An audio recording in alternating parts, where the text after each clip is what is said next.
அனைவருக்கும் வணக்கம். ஸோ இது நம்மளோட 4வது வீடியோ 4th கொஸ்டின் 2019 வந்த கொஸ்டின். ஸோ 10 மார்க் கொஸ்டின் தான். பட் இந்த மாதிரி கொஸ்டின் வந்து ரொம்ப பெரிய ஆன்சர். நீங்கள் இதை வந்து என்ன பண்ணணும்னா உங்களுக்குள்ள சின்னதாக சிம்பிளிஃபை பண்ணி எழுதிக்கணும். சரிங்களா? ஸோ பாருங்கள், discuss the various movement started by Gandhiji to draw the participation of mass into national movement. அப்போ காந்தி என்னென்ன மூமெண்ட்ஸை ஆரம்பித்தாங்க, எதுக்காக? மக்களை உள்ளே கொண்டு வரதுக்காக. Draw the participation of mass into national movement அப்படின்னு சொல்லி சொல்கிறோம். அப்போ காந்திஜி, சரிங்களா?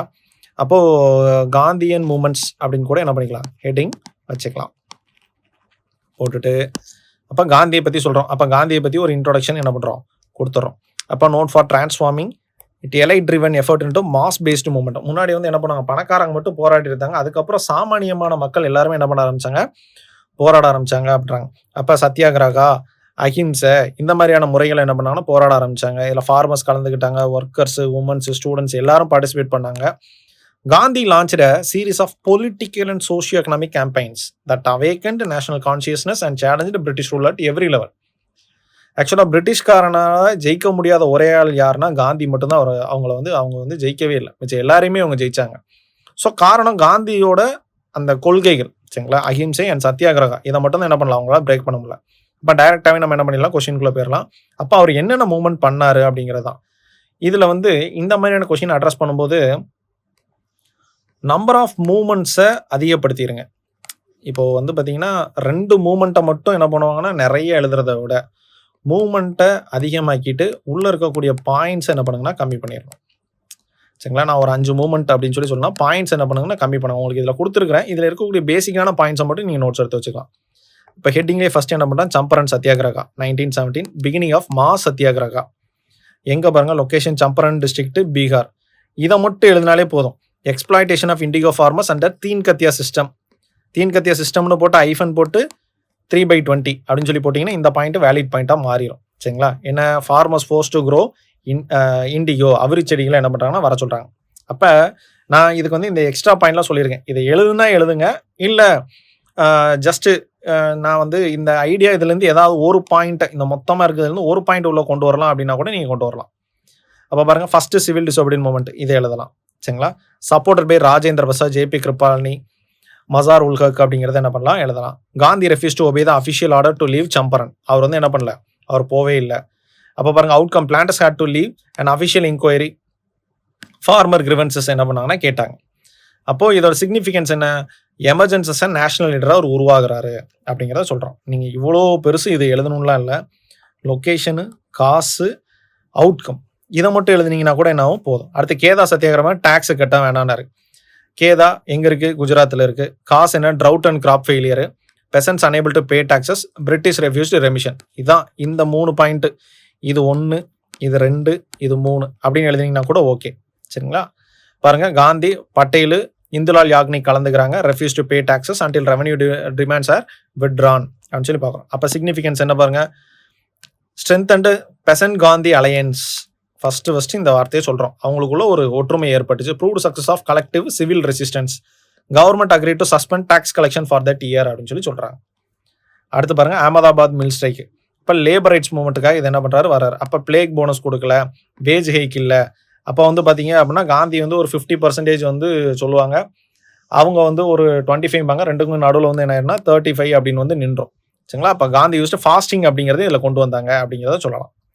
அடுத்து நான் கோஆப்ரேஷன் மூவ்மெண்ட். அப்போ ஒத்துழை, இந்த 3ல் இருக்கக்கூடிய விஷயத்தை தான் என்ன பண்ணுறாங்க அப்படின்னா உள்ளே கொண்டு வராங்க. அப்போ டேர்னிங் இன்டு மாஸ் பாலிடிக்ஸ் எதுக்காக பண்ணுறாங்க, ஜாலியன் வாலாபாக் massacre, Rowlatt act, Khilafat movement. இதுக்கு எதிர்ப்பு தெரிவித்து என்ன பண்ணுறாங்கன்னா காந்தி என்சிஎம் லான்ச் பண்ணுறாங்க. அப்போது end cooperation with British institution, அதனால தான் அது நான் கோஆப்ரேஷன். அப்போ டிமாண்டு ஸ்வராஜ், அவ்வளோதான். அப்போ மெத்தட் என்ன பண்ணுறாங்க, பாய்காட்டு. இது ஆக்சுவலாக இது மட்டுமே நான் கோஆப்ரேஷன் மூவ்மெண்ட்டை மட்டுமே, இது மட்டுமே 10 மார்க்கில் எழுதுகிற அளவுக்கு இங்கே கண்டென்ட் கொடுத்துருக்கேன். பட் நீங்கள் இதில் இருந்து கிறிஸ்பாக ஒரு 3 பாயிண்ட் இல்லை 4 பாயிண்ட், ஏன்னா நம்ம ஹெட்டிங் எத்தனை போடுறோம் பாருங்கள், 5, 6, 7 ஹெட்டிங் போடுறோம். 7 ஹெட்டிங்க்கு ஒவ்வொரு ஹெட்டிங்க்கும் 3 பாயிண்ட் போட்டிங்கன்னா 21 பாயிண்ட் ஆச்சு. ஆட்டோமேட்டிக்காக 10 மார்க்குக்கு 9 மார்க் போட்டுருவாங்க. சரிங்களா? ஸோ நீங்கள் ஹெட்டிங்ஸ் இன்க்ரீஸ் பண்ணி உள்ளே இருக்கக்கூடிய கண்டென்ட்டை என்ன பண்ணிங்கன்னா டிமினிஷ் பண்ணிக்கிங்க. நான் உங்களுக்கு உள்ளே கொடுத்துருக்குறேன், இந்த பிடிஎஃப் அட்டாச் பண்ணுவாங்க, நீங்கள் கொஞ்சம் பார்த்துக்குங்க. ஸோ பாருங்க, civil disobedience movement 1930-34, breaking the law for freedom, British monopoly and salt tax, Dandi march இவர் போனார், மேக்கிங் சால்ட்டு இல்லீகலி அப்படிங்கிற சொல்கிறாங்க, boycott of British goods services, picketing, இந்த மாதிரி எல்லாமே பண்ணுறாங்க.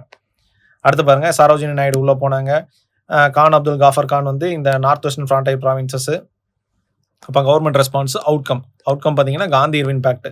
அப்போ காந்தி வந்து என்ன பண்ணுறாரு, ரவுண்ட் டேபிள் 2வது வட்டமேசை மாநாடு கலந்துக்கிறதுக்காக கிளம்புறாரு. அப்போ அதை சொல்லி முடிச்சிடுறோம். அடுத்து குவிட் இண்டியா மூவ்மெண்ட்.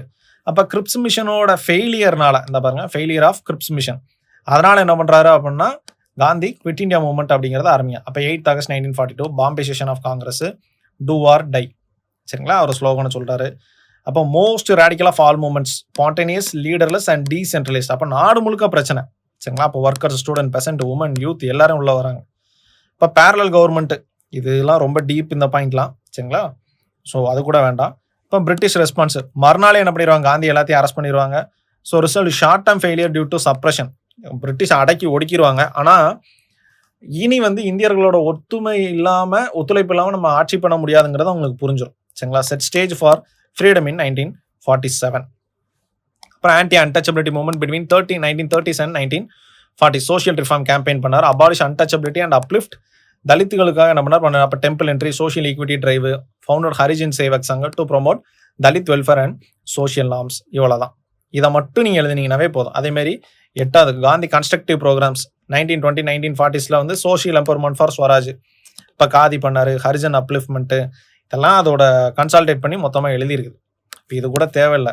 நீங்கள் இருக்கக்கூடிய இந்த 7 ஹெட்டிங்கில் ஒவ்வொரு ஹெட்டிங்க்கும் 3 பாயிண்ட் வச்சு எழுதினீங்கன்னாவே இந்த கொஸ்டின் வந்து ஒரு சூப்பரான கொஸ்டினே எழுதி முடிக்கலாம், சரிங்களா. கடைசி பாருங்கள், கன்க்ளூஷன் எப்படி முடிக்கிறோம் பாருங்கள். காந்தி மாரி ஒரு ஹீரோ இல்லை அப்படிங்கிற மாதிரி நீங்கள் எழுதணும். பாசிட்டிவ், எப்பயுமே கன்க்ளூஷன் வந்து பாசிட்டிவாக தான் இருக்கும். His methods of non-violence and civil disobedience not only challenged colonial authority but also laid his ethical foundation of India's democratic future. இவ்வளவுதான். இந்த 2 லைன் எழுதுறீங்கன்னா போதும். அப்ப these movements ultimately created an unbreakable national unity that led to India's independence in 1947. அப்ப வேற ஒன்றும் கிடையாது. ஒரு moment, அதோட காசு, யார் யார் கலந்துக்கிட்டாங்க, அதாவது காசு அப்படின்னா அதாவது எங்கே லொக்கேஷன், எங்கே நடந்துச்சு, எதனால் நடந்துச்சு, அவுட்கம் என்ன, அவ்வளோதான், முடிஞ்சு போச்சு. இதில் அடிஷனல் டீட்டெயில் யார் கலந்துக்கிட்டாங்க வச்சுக்கிட்டாங்க. நீங்கள் அடிஷனல் பாயிண்ட் ஒரு வார்த்தை எழுத பாயிண்ட் என்ன ஆகிட்டே கூடியிருக்கும், அவ்வளோதான், சரிங்களா. அது ஒரு சிம்பிள் கொஸ்டின். இந்த PDF அட்டாச் பண்ணுறேன், ஜஸ்ட் பார்த்துக்கங்க. தேங்க்யூ. சுரேஷ் IAS அகாடமி, வெற்றியின் முகவரி.